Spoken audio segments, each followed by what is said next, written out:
Hello viewers, आज आपण या व्हिडिओमध्ये जिल्हा परिषद आरोग्य सेवक अंतिम निकाल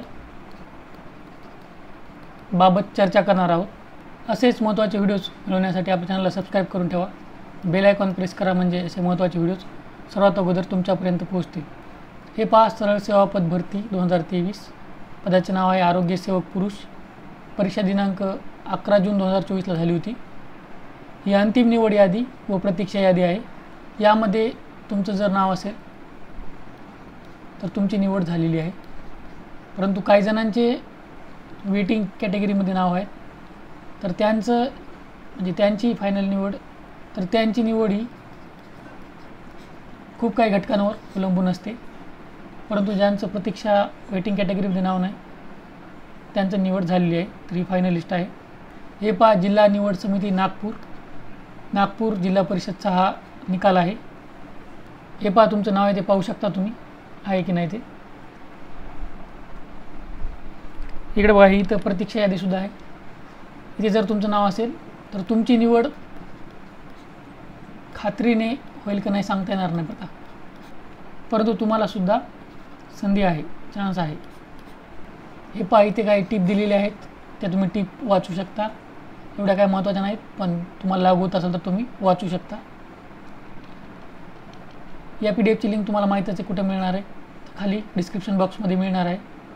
जसे जसे निकाल लागतील तसे तसे आपल्या चॅनलवर व्हिडिओ टाकण्यात येतील, त्यामुळे तुम्ही काळजी करू नका। इंग्लिशचे आपण व्हिडिओज घेणार आहोत इंग्रजीची तयारीसाठी, सरळ सेवा भरतीसाठी।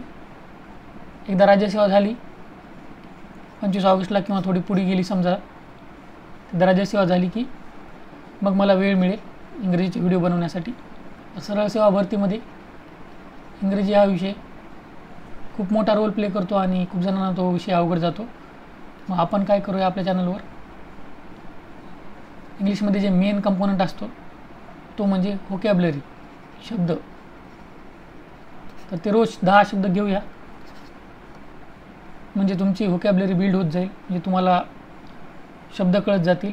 आणि शब्द जर कळाले तर तुम्हाला अर्थ जर समजला शब्दांचा तर तुम्हाला वाक्यसुद्धा समजतील। आणि सरळ सेवामध्ये काही एवढी अवघड इंग्रजी नसते, त्यामुळे मेन शब्दार्थ जर झाले तुमचे, आणि नंतर बाकी आपण जसं जसं रिस्पॉन्स मिळेल आपल्याला इंग्रजीसाठी तसं तसं सर्व कंपोनंट आपण इंग्रजीचे, जसं की फ्रेजेस, इडियम्स म्हणजे म्हणी, वाक्प्रचार